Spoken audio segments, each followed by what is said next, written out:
Qual foi a coisa mais presunçosa que um parente já exigiu de você? Depois de 7 meses de tentativas fracassadas, meu marido, Kyle, e eu, anunciamos que finalmente estávamos grávidos. Todo mundo explodiu em comemorações, exceto minha irmã Jaqueline, que estilhaçou sua taça de vinho no balcão de mármore. Como você ousa? Ela gritou. Você sabe há quanto tempo eu tento ter um bebê? Eu mereço ser a primeira. Mamãe tentou dizer que pessoas de 19 anos não estão prontas para um bebê, mas Jaqueline se recusou a recuar. Ela pegou a bolsa e saiu dramaticamente, gritando que eu deveria abortar meu bebê em uma semana, ou ela ia envolver a polícia. Na manhã seguinte, ela apareceu na nossa porta com páginas impressas de clínicas de aborto, enfiando-as no peito do Kyle enquanto ele ainda estava de cueca. Marquei consultas para ela em 3 lugares diferentes. Anunciou para todo o nosso condomínio. Ela só precisa escolher um. Quando Kyle rasgou os papéis, ela ligou para a família inteira exigindo uma intervenção de emergência. No domingo, 23 parentes se amontoaram na sala da mamãe, enquanto Jaqueline ficava em frente à lareira, como se estivesse fazendo um TED Talk sobre por que eu estava destruindo a vida dela por ter um bebê primeiro. Ela realmente tinha um PowerPoint. Nosso tio Jeffrey, que é advogado, finalmente disse a ela que não existe precedente legal para forçar alguém a abortar, porque você quer engravidar primeiro. Ela apontou para mim com lágrimas escorrendo pelo rosto, e disse que, se eu não interrompesse a gravidez até segunda-feira, nunca mais falaria com nenhum de nós. Mas nós chamamos o blefe, e todos os 23 dissemos, tchau Felícia. Ela realmente foi embora aos prantos, e não ouvimos mais dela por um bom tempo. E então, com 7 meses de gravidez, estávamos no nosso chá de bebê, quando a porta voou aberta. Era a Jaqueline. Ela entrou com a mão numa barriga enorme, usando uma camiseta escrita, primeiro neto carregando. Todos ficaram em silêncio. Mamãe deixou a faca do bolo cair. Surpresa! Estou quase para dar à luz, ela anunciou, girando, para que todos pudessem ver. Engravidei logo depois daquela reunião horrível em que vocês todos me traíram. Faltam 10 semanas para eu dar à luz. Ninguém ficou impressionado. E quando eu decidi provocá-la, e mencionei minha data prevista, que estava a 8 semanas de distância, o rosto dela ficou vermelho de raiva. Ela agarrou meu braço e sussurrou que as datas não importavam,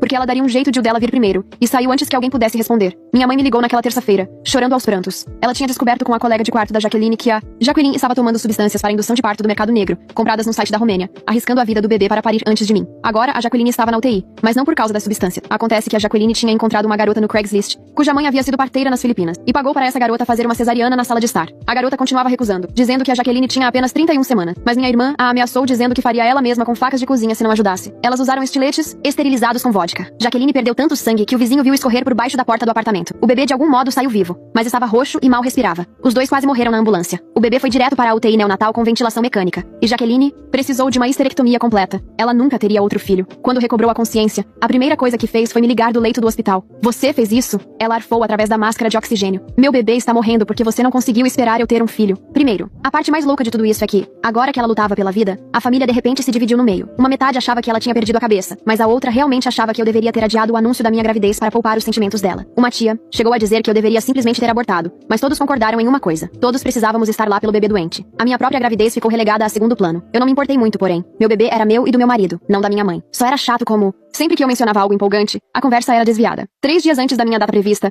fui internada para monitoramento. O bebê da Jaqueline ainda estava crítico. O médico disse que as próximas 48 horas determinariam se ele sobreviveria. A parte mais assustadora é que eu podia vê-la pela minha porta, parada no corredor entre a UTI neonatal e a maternidade. E ela não olhava para os quartos ou para as enfermeiras passando. Ela estava olhando diretamente para a minha barriga com uma expressão que eu nunca tinha visto. Amanhã de manhã, vão induzir meu parto. Jaqueline sabe a hora exata. Ela tem perguntado às enfermeiras sobre a localização das salas de parto e se algum bebê fica sem supervisão. A UTI neonatal fica um andar abaixo da maternidade. Se o bebê dela não passar a noite, não sei o que ela fará quando o meu nascer saudável de manhã. O relógio marcava 3 quando acordei com a voz do Caio no escuro, já falando com alguém ao telefone sobre a Jaqueline estar perguntando às enfermeiras onde os bebês são levados após o parto. Ele andava de um lado para o outro perto da janela, explicando como ela observava os corredores e cronometrava quanto tempo as enfermeiras ficavam em cada quarto. A enfermeira-chefe do outro lado prometeu adicionar um código de segurança especial ao meu prontuário imediatamente e alertar todo o plantão noturno. O Caio não ficou satisfeito, porém, e sua voz ficou mais alta ao exigir nomes específicos de quem nos protegeria e exatamente o que fariam se a Jaqueline tentasse se aproximar do nosso bebê. Suas mãos tremiam enquanto anotava os nomes no bloco de notas do hospital, perguntando sobre fechaduras das portas e botões de pânico, e se a segurança poderia impedir fisicamente alguém de entrar no nosso quarto. A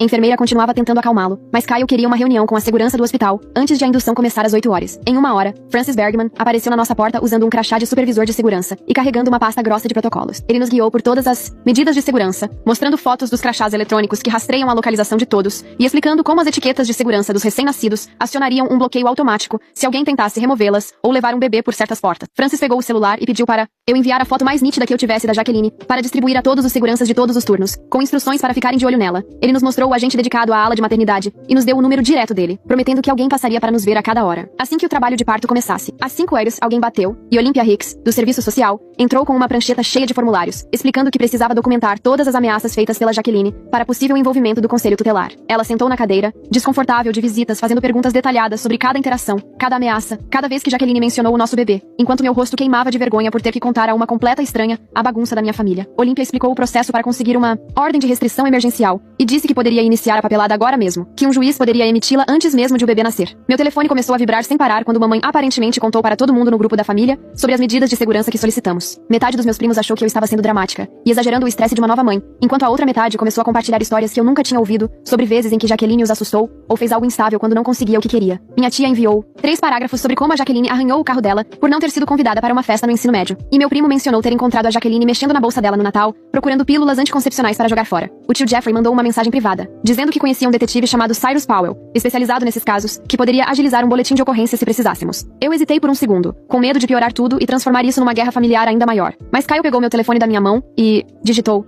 SIMPORFAVOR em caps lock antes que eu pudesse impedi-lo. Uma enfermeira correu para o nosso quarto com ar preocupado e nos disse que o bebê da Jaqueline tinha piorado durante a noite, com níveis de oxigênio caindo tanto que precisaram aumentar o suporte ventilatório e adicionar mais medicações. Ela disse que a equipe da UTI neonatal estava fazendo tudo o que podia, mas as próximas horas eram críticas. E apesar de tudo que Jaqueline tinha feito, meu peito apertou ao pensar naquele bebê minúsculo lutando para respirar, porque a mãe não conseguiu esperar mais 2 meses. A enfermeira do turno da manhã entrou às 7 e revisou toda a configuração da sala de parto conosco, apontando num mapa onde cada enfermeira ficaria e enfatizando que bebês nunca, jamais, ficam sozinhos, nem por um segundo. Ela nos mostrou as pulseiras de identificação, combinando que todos usaríamos, com números especiais que precisavam bater exatamente, ou alarmes disparariam, e pareceu genuinamente preocupada ao prometer ficar pessoalmente na sala conosco durante todo o parto, por mais que demorasse. Peguei um papel e escrevi exatamente 4 nomes de pessoas autorizadas a nos visitar: Kyle, mamãe, tio Jeffrey e a mãe do Kyle. E entreguei ao Francis com instruções muito específicas para que ninguém mais fosse informado sequer sobre em que quarto estávamos ou se o bebê já havia nascido. Francis levou a lista a sério, pedindo que eu rubricasse ao lado de cada nome e solicitando descrições físicas de cada pessoa para que sua equipe pudesse verificar identidades antes de permitir a entrada. Kyle me puxou para o banheiro e fechou a porta, tremendo, admitindo que estava apavorado de travar se a Jaqueline aparecesse de fato durante o parto, que ele não conseguiria nos proteger quando importasse. Ele repetia que deveria ser mais forte, mais pronto para lutar, mas tudo em que conseguia pensar era como falhou em perceber isso antes e impedir que chegasse a esse ponto. Nos abraçamos naquele banheiro minúsculo do hospital, prometendo proteger um ao outro e nosso bebê, acontecesse o que acontecesse. E eu senti o coração dele acelerado contra o meu peito enquanto nós dois tentávamos não chorar. A porta do banheiro se abriu e Francis estava ali com a prancheta, dizendo que Jaqueline tinha acabado de tentar passar pela portaria principal, usando um crachá de visitante de ontem. Ela disse aos seguranças que precisava ver o bebê dela, mas eles a reconheceram pela foto que eu havia entregue e a conduziram diretamente de volta à área de espera da UTI neonatal, com um aviso